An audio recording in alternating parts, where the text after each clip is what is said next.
네, 안녕하세요. 기계공학 전공 강의 문제풀이 과정. 우리 연력학 이번에 계속 할 차례인데요. 자, 우리 연력학 한 3강의 정도 진행을 했었어요. 연력학 그동안 진행했었던 거 다 기억나시나요? 일단 기본적으로 연력학 제1법칙, 그 다음에 그 관련된 문제를 아마 2강 정도 진행을 했었고요.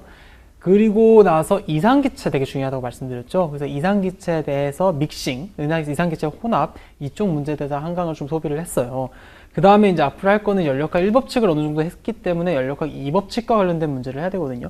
그러니까, 근데 사실은 다시 한번 말씀드리지만 이 연력학의 강의라는 거는 이 문제풀이가 그렇게 크게 중요하지가 않아요. 왜냐하면 중요한 시험이라든가 아니면 어쨌든 뭐 어떤 연력학에 대한 문제를 대비하는 데 있어서 문제를 어떻게 푸는지에 대한 공부보다도 그 원리를 제대로 이해하는 과정이 먼저 선행이 돼야 되거든요.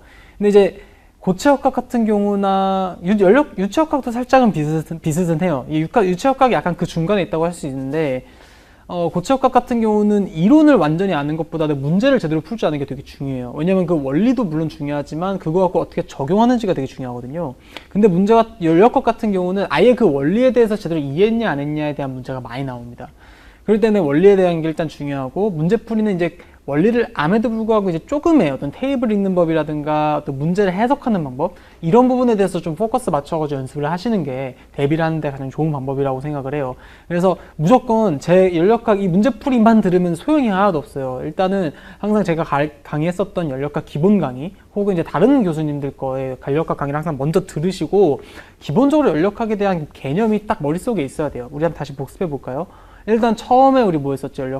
연력학의 상태량 그거에 대해서 계속 했어요. 뭐 압력이 뭔지, 비내부 에너지가 뭔지, 아니면 최적은 아는데 비최적은 무엇인지, 엔트로피는 뭔지, 엔탈피는 무엇인지, 그리고 이제 뭐 개방이라든가 이제 밀폐계 이런 시스템, 그럼 개는 무엇인지, 뭐 사인 컨벤션, Q는 언제 양수고 1은 언제 양수인지 이런 거에 대한 기본적인 상태량에 대한 공부를 먼저 했었고요. 그 다음에 뭐였죠? 연력학 제1법칙, Conservation of Energy, 에너지는 항상 보존된다. 그와 관련된 문제들 따다다다닥 풀었었고, 다음은 뭐 연력학 2법칙, 엔트로피는 항상 증가한다라고 하면서 엔트로피에 관련된 얘기가 나왔어요. 그 엔트로피 관련된 얘기 중에서 가장 어려운 게 사실은 켈빈 플랑크식 서술이라든가 뭐 그런 어떤 엔트로피, 연력학 제2법칙을 설명하는 그 방법에 대해서 뭐 클라시우스라든가 그게 되게 중요한데 그거가 시험에도 많이 나오지만 더 중요한 그러니까 그게 제일 중요해요 사실은. 근데 이제 그것만 알았을 때는 엔트로피 관련된 문제를 못 푼다는 게 문제예요 사실은. 그런 부분을 여러분들이 캐치하기 위해서 이 강의에서 강의를 하는 거지 뭐 연력학 2법칙에서 지금 하는 문제풀이 아주 마이너합니다. 별로 중요하지 않아요. 원리를 항상 먼저 이해하는 것을 우선적으로 하시고요. 그 다음에 내가 원리가 어느 정도 이해가 됐다라고 하면 이제 적용하는 방법 살짝 건드리는 식으로 공부를 하시면 될 것 같아요. 어쨌든 지난 시간에 연력학 제1법칙을 했기 때문에 이번 시간에는 연력학 2법칙을 할 건데요. 지금 제 계획은 이래요. 연력학 2법칙에 관련된 강의를 한 2개 정도 할 거예요. 그래서 문제를 한 3-4개? 4개 정도 풀어볼 예정이고요.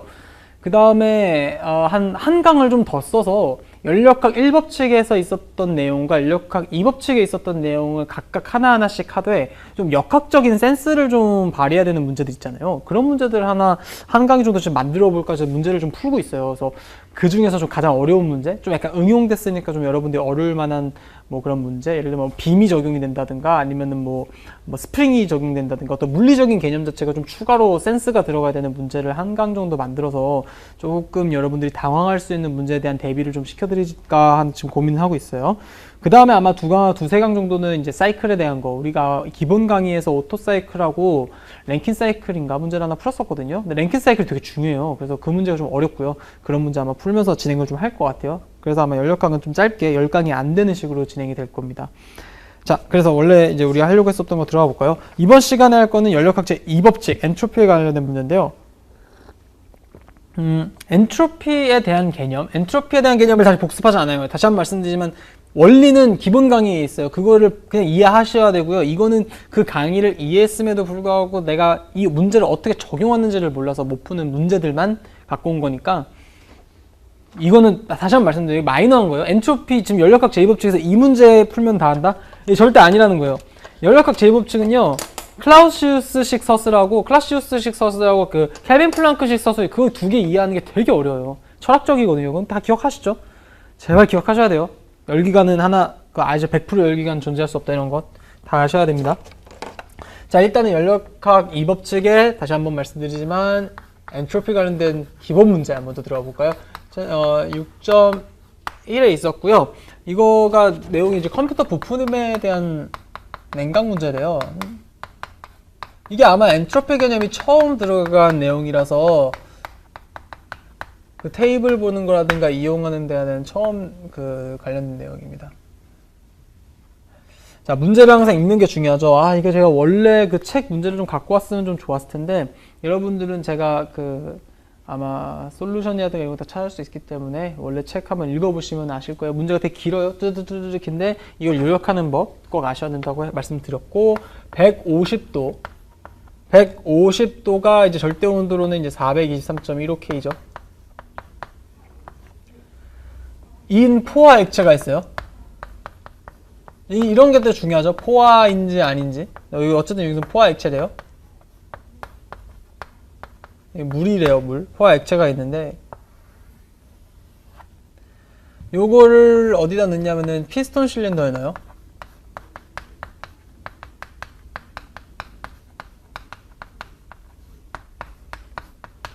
이 포화 액체를 피스톤 실린더 장치에 넣어서 이게 지금 포화 증기가 된대요. 뭐 가열을 했겠죠? 증기가 됐다는 얘기니까. 이게 포화 증기로 상태 변화를 한대요. 지금 이런 얘기입니다. 그래서 밑에 제가 이렇게 좀 써놨네요. 이게 좀 요약본이라서 좀 그런데 밑에 써놓기를 뭐라고 써놨냐면은 물을 가열하여, 그러니까 포화 액체를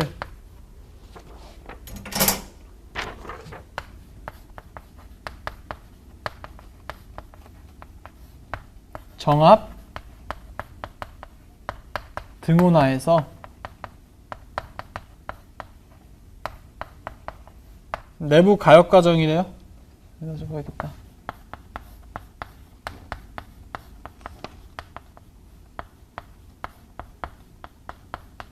그랬을 때 우리가 구해야 될 건 뭐다? 단위 질량당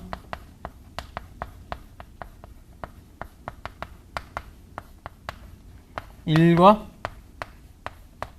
열 전달량.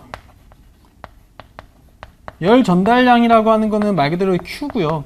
1은 W죠. 근데 이제 단위 질량당이라고 했으니까 단위가 어떻게 되냐면은 kJ per kg이 되겠죠. 이런 거 항상 체크하시고, 왜냐면 중간고사, 기말고사 때 이런 거 몰라가지고 그냥 틀리시면은 빵점을 주진 않거든요. 왜 여러분들 뭐 공대 다 공대시겠지만 아시잖아요. 왜 문제 풀 때 다 틀리다고 빵점은 아니에요. 다 부분 점수가 있지만 그래도 20점 만점이면 이것 때문에 한 18점밖에 못 받는 경우가 생겨요. 부분 점수 감점돼서. 다시 한번 보죠. 이게 컴퓨터 부품의 냉각 관련된 건데 뭐 이거는 그냥 제목이 이런 거니까 신경 쓰실 필요 없고요. 150도인 어떤 포화 액체가 있어요. 물이 있는데 그게 이제 피스톤 실린더 장치 안에 들어가 있고 요거를 가열을 해가지고 포화 증기 상태로 바꿔준대요. 이때 가열할 때 정압 그리고 등온 상태래요. 정압과 등온 상태에서 내부 가역 과정인 그 과정이라고 가정을 하고 있고, 이때 단위 질량당 1과 열 전달량을 구하래요. 자, 제가 연력학 문제 풀 때 중요한 거 테이블하고 열 해석하는 그 문제 해석하는 거, 그다음에 또 뭐라 말씀드렸죠? 이렇게 간단하게 요약을 한 것을 그래프 또는 그림으로 이해하는 방법이 되게 중요하다 그랬어요. 한번 봅시다. 일단은 피스톤 실린더 장치를 일단 그려야겠죠. 피스톤 실린더 장치가 이렇게 있는데 여기다 이제 물 있죠. 이거 왜 그리냐고 하시는 분들도 있을 거예요. 근데 그리세요. 이건 습관적으로 그리세요. 왜냐하면은 채점을 하는 사람이 누구야? 채점을 하는 사람들은 똑같이 우리처럼 그 교수님들이라든가 조교가 한단 말이에요. 그 문제 풀 때 이게 이런 게 사실 점수를 잘 받는 센스인데, 그러니까 저번 시간에 내가 강조를 했는데 왜 해야 된다는 얘기 안 했는데, 일단 첫 번째로는 해야 되는 이유는 첫 번째로는 그림을 그림으로써 문제를 내가 정확하게 이해했는지 안 했는지에 대한 파악을 할 수가 있어요. 연력학 같은 경우에 특징이 뭐냐면은 하나 틀리면요 뒤에 게 다 틀려요. 한번 제가 그런 얘기 했었을 텐데, 그 사이클 하면서 1, 2, 3, 4 이거 이렇게 사이클해서 상태량을 구할 때 1번에서 썼던 상태량이 2번으로 가고 2번에 썼던 상태량이 3번으로 가고 막 이렇게 다 연결이 되거든요. 그러니까 나중에 문제를 잘 못 읽어가지고 하나를 잘 못 풀었다, 틀렸다. 근데 내가 그걸 몰랐어. 그러면 1, 2, 3, 4가 다 틀려요. 그래가지고 중간고사가 기말고사 때 그게 너무 옛날이다고, 또 2011년도인가 12년도 얘기구나. 그때 저는 원래 시험을 보면은 뭐 보통 기계공학 시험은 2시간에서 3시간 시험 보잖아요. 그쵸? 뭐 8시부터 10시, 8시부터 11시 이렇게 시험을 보는데 저는 다 풀었어도 절대 안 나갑니다. 왜냐면 혹시라도 틀렸을 때 그게 너무 짜증나고 막 분통 터질까봐 무조건 시간은 약간 채우는, 늦어도 20분 이하에 너무 완벽하다 싶으면 내지만 거의 저는 뭐 1시간 만에 다 풀고 낸 적은 없거든요. 만약 그 문제를 1시간 만에 풀었다 할지라도. 그래서 저는 이미 1시간 만에 풀었어요. 다 풀어놓고 계속 검토를 하고 있었어요. 한 30분 정도를. 근데 이제 30분이 남았죠? 아, 이제 갈까? 이러면서 이제 가려고 하는 순간 실수가 발견된 거야. 그 2번인가? 그게 아마 랭킨 사이클 문제였어요. 그게 실수가 딱 발견된 거예요. 와, 이게 큰일 났다. 큰일 났다, 이거. 아, 이거 연력학 문제 아니다. 연력학 시험이 아니다. 냉동 시험이었어요. 근데 냉동에도 냉동 사이클이 나오거든요. 그 하나가 틀린 거예요. 그 하나가 틀려버리니까 다 고쳐야 되는 거예요. 근데 남은 시간은 몇 분밖에 안 남았어? 30분밖에 안 남았어. 물론 이게 30분이 많은 게 아니라 엄청 이게 촉박해요. 왜 문제가 보통 4문제, 5문제 나오기 때문에 보통 한 문제 그거를 한 20분 정도 잡아야 되는데 지금 그 정도밖에 안 나서 촉박한 거예요. 막 엄청나게 풀어 제출했던 기억이 있어요. 이런 그림을 제대로 안 그리면은 내가 문제를 어디서 놓쳤는지에 대해서 놓쳤는지 모르고 그냥 지나칠 수가 있고, 그걸 지나쳤을 때는 그만큼 리스크가 커요. 그래서 항상 문제를 풀 때는 요약을 잘하고 그림을 잘 그려야 돼요. 두 번째는 뭐냐면 채점을 누가 한다? 선생님, 교수님들이 한다. 그러면 이게 상식적으로 이렇게 시험지가 있을 거 아니에요. 근데 나는 사람들이 시험지를 도대체 어떻게 작성하는지는 모르겠는데, 뭐 다른 학교도 마찬가지로 이렇게 무슨 사이즈지? 뭐 B4가 아니라 B5, A, B5? 아, B5는 조그만 거지. B3? 뭐, 모르겠다. A4 용지가 이렇게 2개 있는 사이즈 있잖아요. 그 사이즈인데, 보통 저는 이렇게 접거든요? 이게 접어서 보통 뭐 이렇게 수학시험, 뭐 공업 수학이라든가 응용 수학이라든가 뭐 이런 푸는 거 같은 경우는 사실은 식이 이렇게 나오는데 가끔 이렇게 나오잖아요. 그럼 여기가 너무 많이 비잖아요. 너무 좀 아깝기도 아깝고 흐름이 좀 깨져요. 왜냐면은 보통 이제 라인이 쭉 들어가서 한 이쯤에서 끝나는데 그러면 왔다 갔다 하면서 봐야 되잖아요. 난 그게 너무 불편하니까 차라리 어차피 이 공간이 아까우니까 반으로 쪼개서 이렇게 풀거든요. 그래서 이거 한 문제 이런 식으로 저는 보통 해요. 근데 연력학 이런 문제 같은 경우는 연력학 시험은 저는 한 번도 이렇게 해본 적이 없어요. 근데 왜냐하면은 그림을 그리는 게 중요하거든요. 그래서 보통 이게 딱 바로 있을 때 문제가 이렇게 1번, 이렇게 백지잖아요. 그래서 1번 딱 해놓고 이제 문제를 막 이렇게 풀잖아요? 문제 풀면은 뭔가 빈 것 같아. 근데 여기다가 뭐 T1이 뭐였고, 뭐 T2가 뭐였고, P1이 뭐 이렇게 요약을 해. 이만큼 이쁘게 딱 정리가 되잖아요. 마치 레포트처럼 만드는 거예요, 시험지도. 그 다음에 이게 딱 정리가 되면은 왼쪽에다가 이제 그림을 그리는 거지. 근데 뭐 그림을 이제 뭐 어떤 거에 대한 사이클 이런 식으로 딱딱 그리는 거예요. 뭐 이건 뭐 그래서 T 그래프 어떻게 되고 뭐 PV 그래프 어떻게 되지 이렇게 그리는 거지. 그 다음에 문제 시작하는 거예요. 그렇게 되면은 시험지에 대한 구성 자체가 되게 이뻐지고 실수를 줄일 수 있을 뿐더러 여러분들이 딱 그 채점하는 입장에서 봤을 때 이 학생은 뭔가 좀 공부를 하네 약간 이런 식으로 느껴져요. 그러면은 틀리게 할 것도 맞게 해준단 말이에요. 그래서 제가 하라는 대로 그대로 이렇게 그림도 그리고 그래프도 그리는 연습 많이 하셔야 돼요. 똑같이 풀어도 시험 점수 잘 받는 방법은 있습니다. 사시 같은 거 시험 볼 때도 글씨 잘 쓰는 사람이 점수 잘 받는다면서요. 그러니까 여러분들도 그런 거에 대한 대비는 항상 해두셔야 된다는 거예요. 그래서 여기에 일단 워터가 있다고 이렇게 했고, 이런 것도 딱 안 쓰면은 헷갈릴 수 있단 말이죠. 이렇게 워터가 가득 차 있어요. 근데 뭘로 있다고? 이제 포화액체로 차 있고, 얘를 가열한다 그랬어요. 얘를 가열한다 그랬죠. 가열한다 그랬고, 그랬을 때 지금 상태 변화가 뭐라 그랬어요? 포화 액체에서 지금 포화 증기로 바뀐다 그랬거든요. 그러면은 당연히 그거에 대한 그래프를 그려줘야겠죠. 이런 식으로 그리는 거예요. 제가 하는 거를 잘 배우세요. 이게 다른 사람들이 문제 푸는 건 더 잘 푸는 사람도 있는데요. 저 같은 경우는 이걸 필기 같은 거 하는 거를 되게 열심히 연습을 했고 그랬기 때문에 꼭 많이 이걸 보고 그대로 따라해 보려고 노력을 해야 돼요. 물론 자기만의 스타일을 찾아야겠지만 참고를 항상 꼭 하시라는 거죠. PV 그래프도 왼쪽을 살짝 기우는 거라고 했고, 얘는 이제 이렇게 중간에 이제 종추 형태로 좀 나온다고 했죠. 그 다음에 PV 그래프에서 얘가 지금 등온으로 해야 돼요. 왜냐면은 PV니까 T에 대한 곡선이 나와야 되고 TS니까 P에 대한 곡선이 나와야 되는데 T에 대한 곡선이 나와야 되는데 그거에 대한 등온선이 등온선이 이런 식으로 나오죠. 물론 이제 다른 것도 이제 이런 식으로 나오겠죠. 좀 나오는데 요게 이제 150도일 때 등온선이에요. 왜냐? 왜 150도로 했냐? 지금 원래 온도가 몇 도로 했어요? 150도라고 했거든요. 원래 온도가 150도였고 그럼 초기점이 어디란 얘기예요? 초기점이 여기란 얘기죠. 왜냐면 포와 액체라고 했으니까 여기는 액체, 여기는 액체 플러스 기체, 여기는 완전 과증기 상태라 액체 플러스 액체 기체 맞죠? 액체 플러스 기체, 과증기 이렇게 되니까 지금 포와 액체인 상태인 여기가 이제 1번 상태가 될 거고 이게 지금 정압과 등온하에서 움직이고 있다니까 이게 이런 식으로 움직여서 2번은 여기까지. 그래서 포와 증기 상태까지 가겠죠. 이거 이해 못한 사람이 되게 많아요. 물론 저번 시간에도 제가 많이 강조를 했지만 이 그림 자체를 이해 못한 사람이 되게 많아요. 자, 다시 한번 복습할게요. 자, 이거 무조건 아셔야 돼요. V 그래프라 이거는 연력학 그 사이클에서도 항상 나오는 거기 때문에 꼭 아셔야 돼요. TS 이거 다시 한번 항상 상태 곡선은 이런 식으로 들어가고 이거 외우세요. 외우고 등온선 어떻게 그려준다? 하나, 둘, 셋. 하나, 둘, 셋. 하나, 둘, 셋. 근데 이걸 왜 못하냐 이렇게 쉬운 거를 왜냐면 이게 챕터 3인가에 나오거든.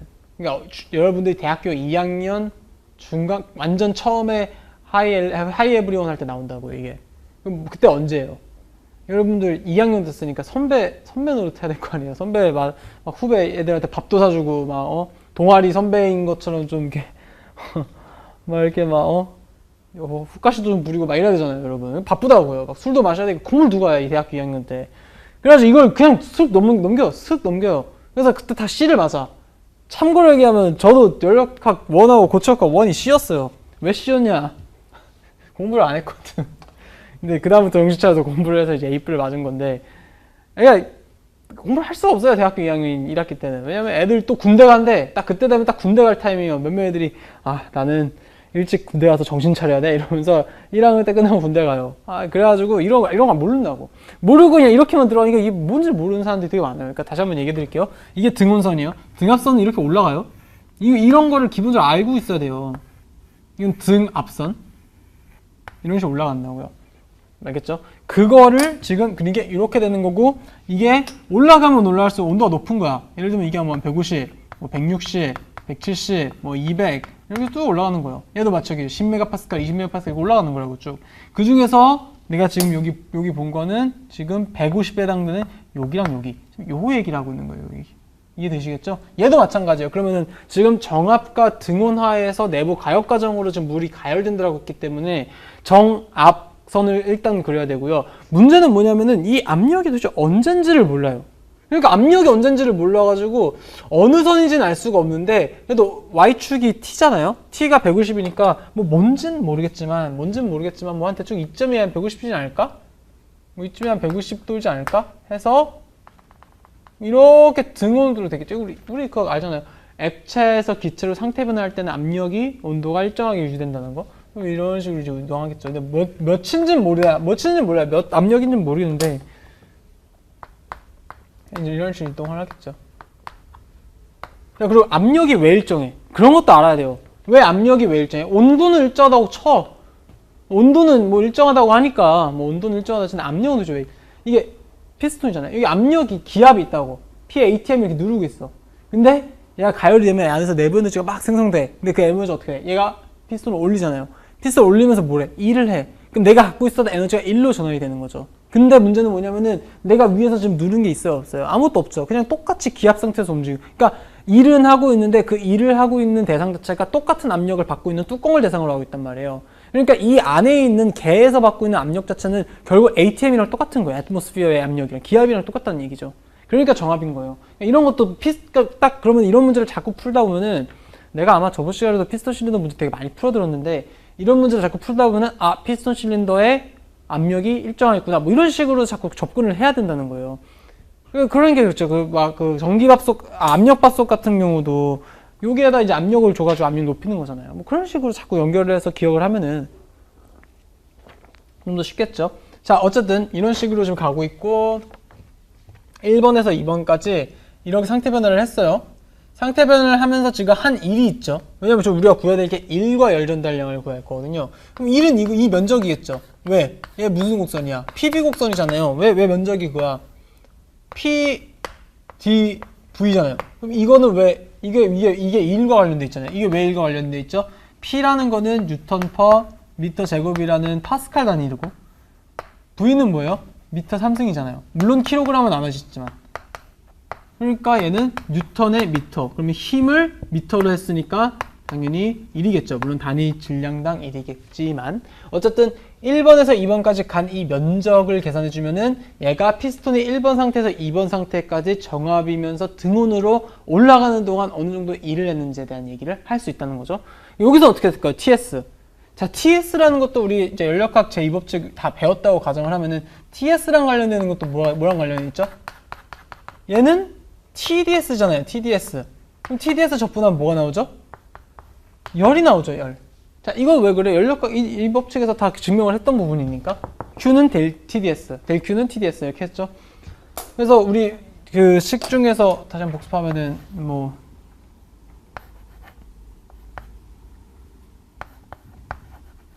네, W는 PdV라고 했었고 얘도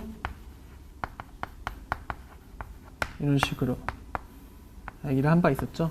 그러면은 이런 게 똑같다는 거죠. 지금 문제상에서 1과 열 전달량을 구하라고 그랬어.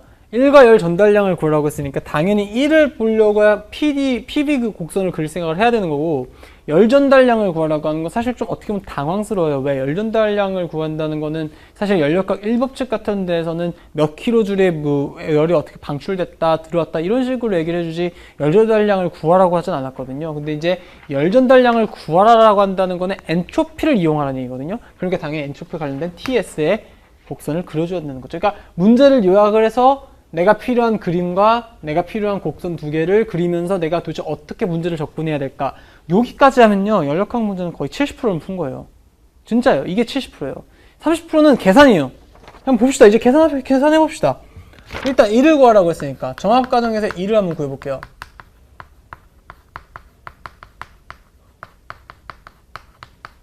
지금 되게 뭐 별거 아닌 것 같이 제가 계속 말을 반복하니까 뭐 이게 별거겠어 이렇게 생각하시는 분도 계시겠지만 나는 요런 것들 때문에 고생 많이 했어요. 이거 이렇게만 벼락치기를 하니까 이렇게만 풀었단 말이에요. 근데 이제 정신 차리고 냉동이라는 수업도 듣고 뭐 대학원에서 이런저런 수업을 듣다 보니까 이제 다시 알게 된 거지. 처음에 이런 거 몰라가지고 고생 엄청 했어요. 제일 깝깝할 게 시험 한 2주 남았는데 아무것도 모를 때. 근데 학점 잘 받아야겠고 너무 힘들었어요 진짜. 스트레스 때문에. 그러니까 지금 잘 공부해 두시면 나중에 많이 좋으실 거예요. 1번에서부터 2번까지 PDV를 적분해주면은 단위 질량당 1이 나온다고 그랬죠. 근데 문제는 뭐냐면요. 이 DV라고 하는 게 적분값이긴 한데 이 곡선이 지금 리니어하거든요. 그러니까 그냥 이거는 V1에 여기 1에 해당되는 V1에서 여기 V2의 길이를 빼줘가지고 그냥 그 압력으로 계산해주면 게임이 끝나게 돼요. 그래서 이거는 P에다가 당연히 그냥 V2 빼기 왜냐면 이게 어떤 컨스턴트 밸류니까 1이니까 그래서 이렇게 될 거예요. 근데 문제는 이제 V도 모르고 P도 모르거든요. 우리는 알고 있는 건 뭐밖에 몰라요. 우리는 423.15 또는 150도라고 하는 온도밖에 몰라요. 그 온도밖에 모르는 상태에서 V랑 P를 어떻게 구하냐 이런 게 이제 두 번째 이거 살짝만 하는 거 살짝만 이거만 알면 되는 거 되게 쉬워요. 테이블 찾아보면 나와요. 테이블 물이니까 A-2에 있겠죠. 그리고 그러니까 물이기 때문에 일단 2라고 하는 곳에 있는 거고, 그 다음에 그 2, 3, 4가 있는데 왜 2냐면은 그게 포화, 세츄레이트 워터 곡선이기 때문에, 테이블이기 때문에 그래요. 그래서 어쨌든 테이블 A-2를 찾은 다음에 뭘 찾아야 돼? 우리가 알고 있는 유일한 상수, 그러니까 값. 150도인 걸 찾아봐야겠죠. 요거 찾으면 뭐가 나와요? 뭘 찾아야 될지 또 모르면 안 돼요. 거기에 보면은 플루이드 쪽하고 가스 쪽이 있단 말이에요. 이 플루이드랑 가스는 뭐냐면은 저번에 얘기해드렸지만 플루이드라는 건 포화 액체, 가스라는 건 포화 증기를 얘기해요. 이거 다 나와 있어요. 이거 1.0905 C-3의 미터 3승의 킬로그램이라고 나와 있고 가스라고 하는 거는 0.3928의 미터 3승의 킬로그램 이렇게 나와 있죠. 그리고 여기서 끝이 아니라 이 포화증기인 테이블, Saturated Water라든가 Saturated 관련되어 있는 테이블에서는 이게 즉 뭘 얘기하냐면은 이 온도를 얘기한다는 거는 그때의 압력까지도 얘기를 바로 해줄 수 있어요. 왜냐면 그게 바로 붙어 있거든요. 저번 시간에 설명했기 때문에 그냥 넘어갈게요. 이게 봐죠. 이거까지 알 수 있어요. 테이블을 통해서 이거 다 알 수 있는 거예요. 문제에서는 150도밖에 안 알려줬지만 난 이걸 갖고 요와 요거를 알 수 있는 거죠. 그럼 이제 게임 끝났죠. 요거다가 넣어주면 하면 되니까. 그럼 WM이 뭐예요? 4.758의 바죠. 그 다음에 V2에서 V1 빼줘야겠죠. 그러면 V2란 거는 포화 증기가 됐으니까 VG일 거고, 포화 액체가 된 거는 VF니까 FG에다가 F를 빼는 거를 그냥 넣어주면 되겠죠. 빼주면 0.3928에 빼기 1.0905. 얼마나 쉬워요. 이것만 해주면 된다는 거죠. 그 다음에 바를 SI 단위로 바꿔줘야 되니까, 그러니까 뉴턴을 바꿔줘야 되니까 이거는 뭐 다 했었고, 이거 킬로줄로 보통 많이 하니까 보통 그리고 킬로줄로 풀라고 했어요. 킬로줄로 하면은 1킬로줄은 10의 3승이죠. 줄에. 그러니까 오케이. 이렇게 되니까 이거 계산해 주면은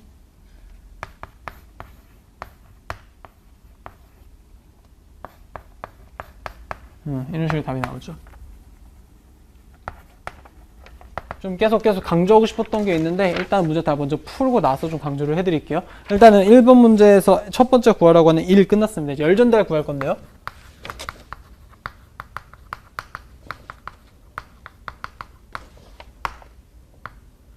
연결달 양 구할 건데요.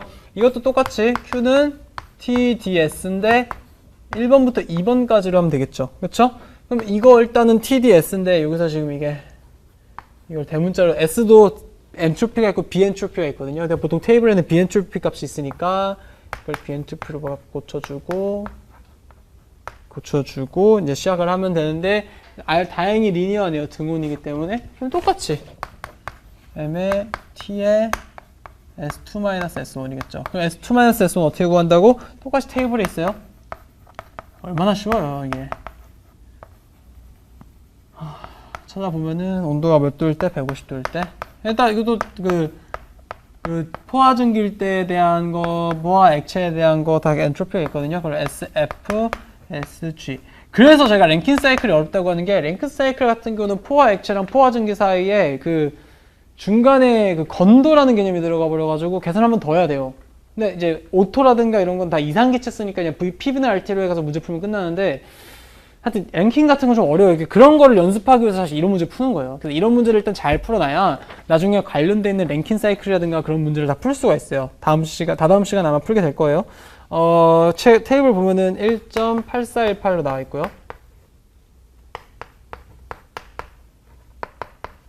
그 다음에 주는 거 6.8379 이렇게 나와 있죠. 나와 있죠. 그러면은 이제 끝났죠. 이거 계산해주면은 우린 단위 질량당 Q니까 Q로 M을 나눠준 거, M을 Q로 M으로 나눠준 거 하면 되겠죠.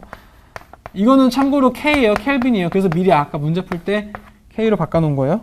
이런 것 때문에 또 여기다 또 150 넣는 짓 하면 안 돼요. 왜냐면 여기가 K라는 걸 알았으면 켈빈을 넣으셔야죠.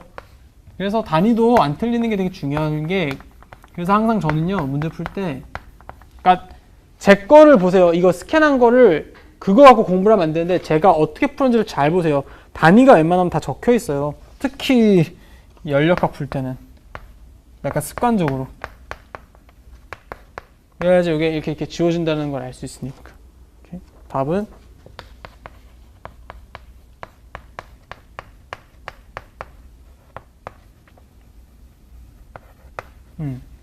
이렇게 들어가겠죠.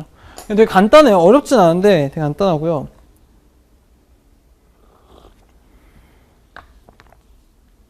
여기서 좀 말씀드리고 싶은 게, 여기서부터 볼까요? 다시 한번 말씀드리면, 여기서 내가 이거를 423.15라고 얘기를 한 거는 습관적으로 한 거예요. 근데 엔트로피 개념에는 항상 켈빈 온도가 나올 수밖에 없다는 걸 약간 체감적으로 알고 있기 때문에 일단 이렇게 쓴 거고요. 핵심 키워드는 이제 여기 말씀드렸던 것처럼 포화라는 게 제일 중요한 거예요. 왜냐면 이 포화라는 말이 딱 들어가면요, 여러분 머릿속에 테이블로 모르는 값을 다 구할 수 있겠다 이렇게 판단하시면 돼요. 근데 과증기다 이러면은 두 개를 알아야 돼요. 온도, 압력 두 개를 알아야지 구할 수 있는데 이쪽 포화 액체에서 포화 증기 뭐 이런 것들은 다 테이블로 알 수가 있어요. 그 다음에 1과 열 전달량. 근데 보통 열 전달량이라는 걸 보는 순간 뭔가 엔트로피랑 관련이 돼 있구나 라고 하면서 정확과 등호인 거랑 한번 더 체크해 준 다음에 PBT에서 그려주면 돼요. 그 다음에 중요한 거는 우리가 모르는 게 다 몰랐어요. P랑 V도 몰랐는데 테이블 A-2에만 보면은 이거 하나 갖고 두 개, 하나, 둘, 세 개 다 구할 수 있다는 얘기죠. 그쵸? 그리고 하나 좀 체크해야 될 게, 이 F의 그 비체적은 플루이드의 비체적이거든요? 그 당연히 어떻게 됐어요? 가스보다 훨씬 작을 수밖에 없죠. 그래서 이게 지금 10의 마이너스 3승이 있어요. 이 테이블로 어떻게 돼 있냐면은, 이렇게 테이블 이렇게 찾아보면은, 요게 이제 아마, 뭐, VF하고 요게 가로치고, 이렇게 돼 있어요. 그러니까 이거 틀리지 말고요. 사람들 이거 안 쓰고 그냥 바로 이거 썼다가 막 음수 나와가지고 뭐지 이거 막 일이 왜 음수가 나오지 막 이렇게 하거든요. 이해가 되죠?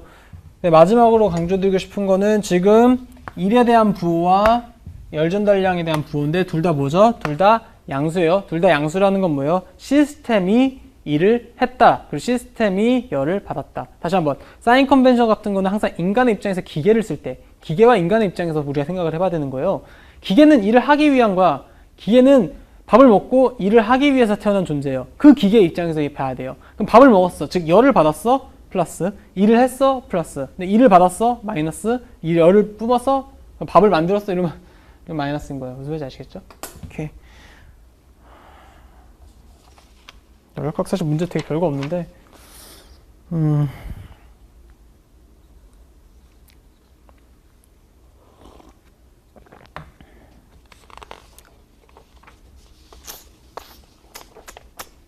조금 시간이 좀 애매한데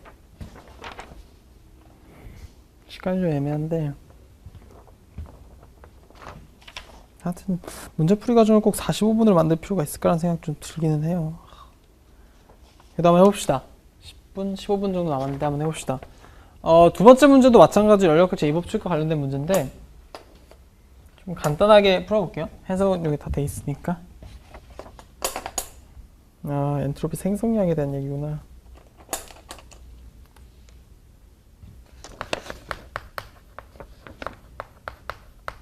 에너지 밸런스 관련돼서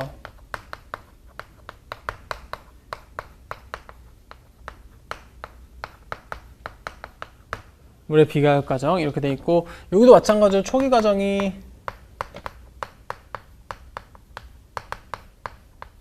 150도래요. 150도고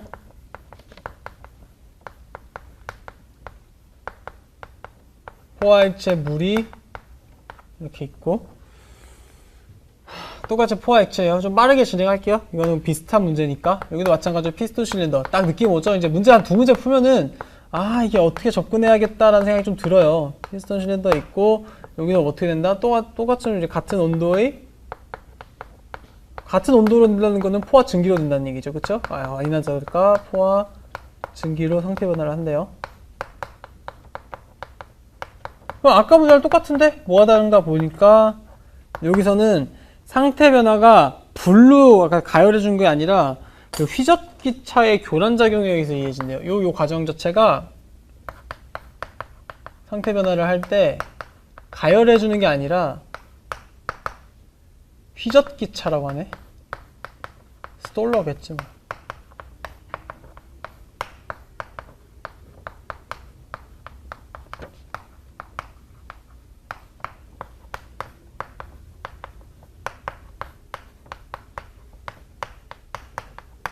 이렇게 이루어지고 있대요. 여기서 주위와의 열 전달이 없대요.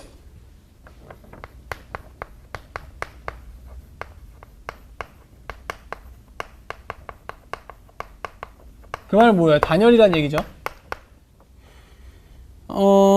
그런 상태에서 단위 질량당 1과 단위 질량당 엔트로피 생성량을 구하래요. 그러니까 이제 느낌이 좀 오죠. 아까 같은 경우는 단열이 아니었기 때문에 내가 엔트로피 값을 이용해서 열을 구할 수 있었는데 이번엔 뭘 구하래요? 단열이기 때문에 엔트로피가 얼마나 생성된지를 구하래요. 그러니까 이런 문제가 얼마나 비슷한 듯 달라요. 이런 게 좀 다른 거죠. 그래서 구하려고 하는 거는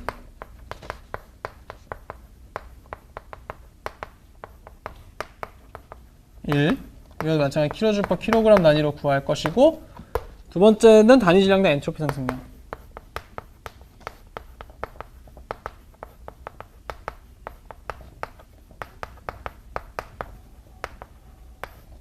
엔트로피 상승량은 엔트로피 단위로 들어가면 되겠죠. 아까 엔트로피 단위 뭐였는지 기억나는 사람? kJ 비엔트로피니까 K가 붙어요. 항상 TDS라고 생각하면 되니까 T가 붙었으니까 T를 없애줘야겠죠. 자, 그림 그립시다. 일단은 피스톤 실린더는 맞는데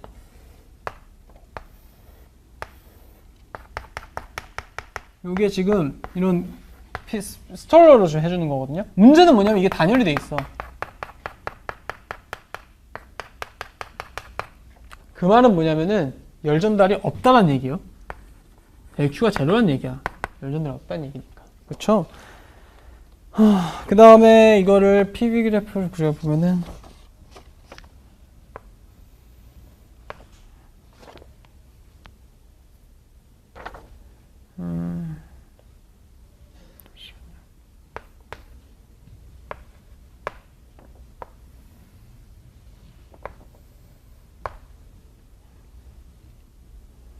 그 다음에 TS. 아까 설명했으니까 이제 빠르게 넘어가면은 등온선이 지금 이런 식으로 150도의 상태로 들어갈 거고, 얘는 반대로 150도에 해당하는 선에서 등압선이 이렇게 이동하겠죠. 그 다음에 똑같이 포화, 액체에서 포화 증기이기 때문에 얘가 가질 수 있는 일과 열 전달량에 관련된 식은 이런 식으로 정리가 될 것 같아요.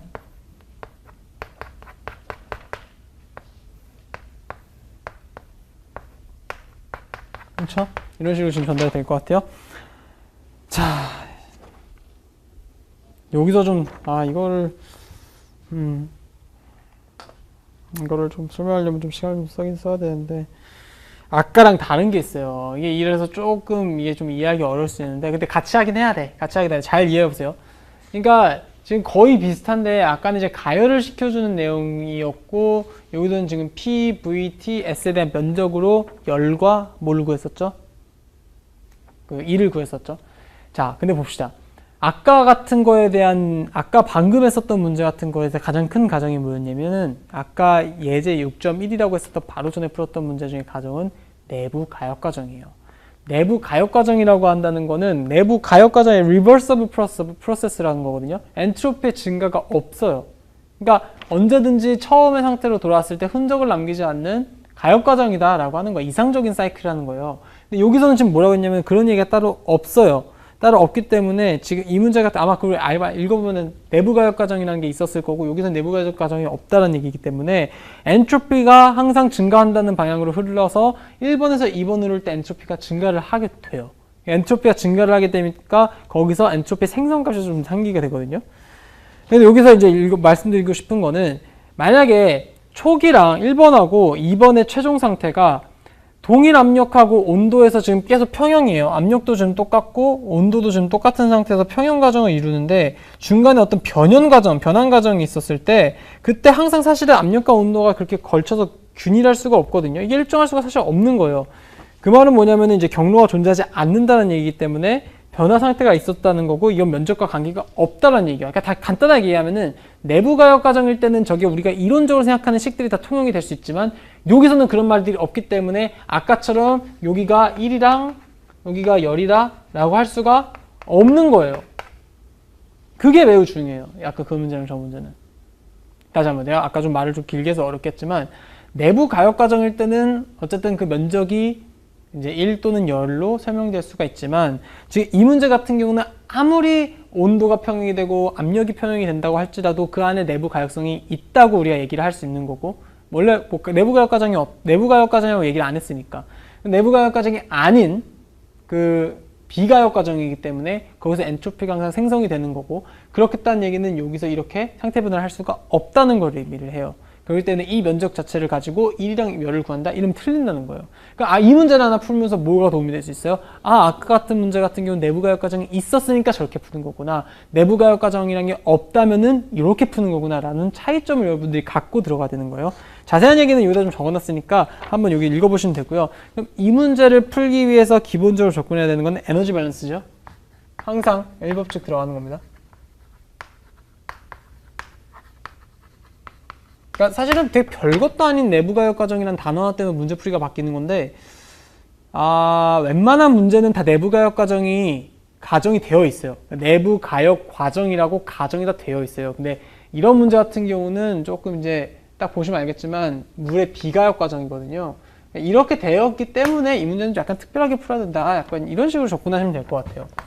뭐 이건 다 아시겠지만 K랑 P 이게 결국 Q 빼기 W라고 이제 밸런스를 지을 수가 있고요. K랑 P는 항상 뭐 제로인 건 다 아실 거고, Q라는 건 단열이기 때문에 제로예요. 결국 여기서 구할 때 1이라고 하는 건 어떻게 구하냐면 내부 에너지로 구하는 거예요. 내부 에너지 과정으로. 아까처럼 PB로 구할 수가 없다고요.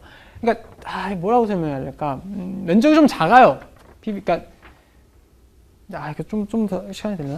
좀 설명 무슨 말이냐면 내부 가역 과정이라는 건 뭐냐면요. 이걸 그 예일대학교에서 그 교수가 어떻게 설명하더라? 이렇게 그 조그만한 구슬을 하나하나씩 뺀다라고 얘기를 하고, 제가 아마 그렇게도 이론 과정에 설명을 들었었는데, 내부가 우리가 사실 뭐든지 이렇게 움직이면은 마찰이라든가 소리라든가 어떤 거기에 대해서 부차적인 그런 결과값들이 발생하면서 그게 손실이 되잖아요. 그러니까 무슨 얘기냐면은 내가 기체가 이제 쫙 팽창을 해가지고 이 피스톤을 미는데, 이 피스톤을 미는 과정이 내가 팽창하는 이 에너지가 100% 전달되는 게 아니라는 거예요.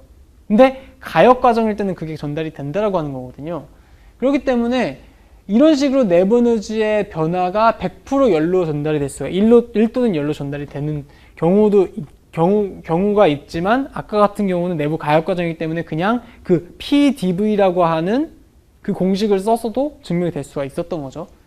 자, 그러면은 요거를 구하면은 W라는 걸 구하기 위해서는 결국적으로, 그러니까 우리가 정말 구하고 싶은 요걸 구하기 위해서는 마이너스 델 U니까 U2 빼기 U1이 이렇게 마이너스를 붙인 상태에서 들어가게 되겠죠. 그럼 U1과 U2를 지금 모르잖아요. U1과 U2만 알면 게임이 끝나는데 U1과 U2를 모르니까 이 포화 액체에 해당하는 똑같이 테이블 A의 2에서 지금 보는 거고, 이거는 지금 T가 몇 도일 때? 150도일 때. 이렇게 들어가야 되는 거죠. 150도일 때 들어가서 아까랑 똑같이 UF. 그 다음에 UG.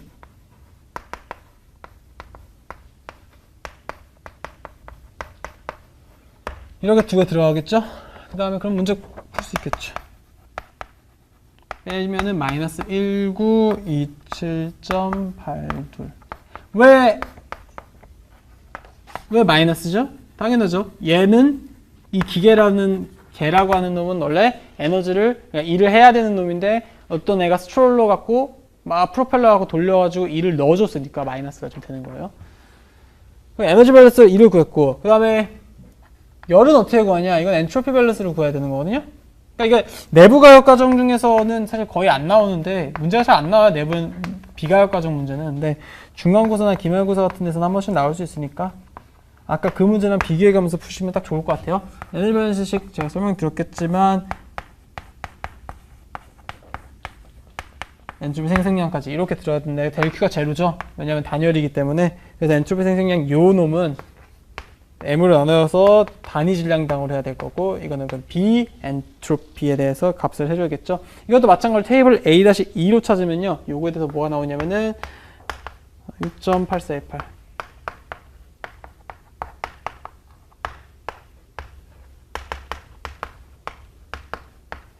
이렇게 나오거든요. 그 요거 값 넣어주면은 어떻게 되냐면은 4.